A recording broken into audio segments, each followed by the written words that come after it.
असांजे इलाइक़े में हिन वक़्तु कोविड-19 जे हवाले सां केसिस ज़ाहिर थिया आहिनि। डिस्ट्रिक्ट कशमोर एट कंदरकोट में काफ़ी महीननि खां वठी पूरी दुनिया में हिकु भौचाल मचाए छॾियो आहे कोविड-19 कोरोना। पर हाणे असांजो ज़िलो बचियलु हुयो काफ़ी वक़्त खां वठी, पर हाणे उन में बि केसिस ज़ाहिर थी विया आहिनि।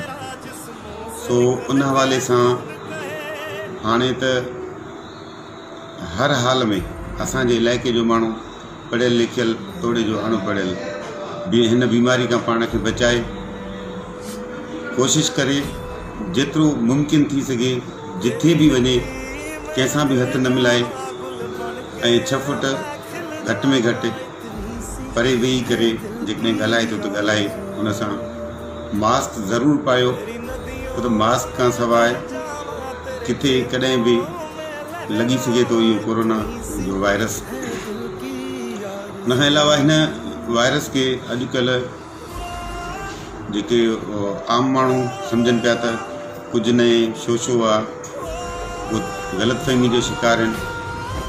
हीअ ख़तरनाक बीमारी आहे जेका न फ़क़ति पंहिंजो पाण खे लॻी सघे थी, पर पाण खां पंहिंजे ख़ानदान में वञी सघे थी। सो इन जे करे जेकॾहिं तव्हां पंहिंजे लाइ सुठो सोचियो था, पंहिंजे ख़ानदान लाइ सुठो सोचियो था, उनखे महफ़ूज़ रखणु चाहियो था, त इहो अव्हांजे पंहिंजे हथ में आहे। अव्हां पाण इन जो एहतियात कयो, छो त हिन बीमारी जो को बि इलाजु कोन्हे।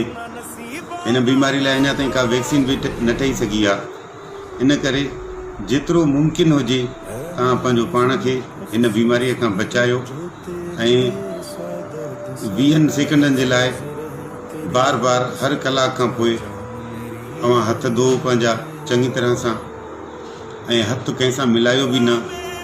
हथ धोअण जो मक़सदु इहो आहे त तव्हां जिथे वञो था पिया, कंहिं कुर्सीअ ते वेहो था, बेंच ते वेहो था, टेबल ते हथ रखो था, थी सघे थो कोरोना जो अफेक्टेड माण्हू अॻ में उतां थी वियो हुजे ऐं उन उते हथ रखिया हुजनि।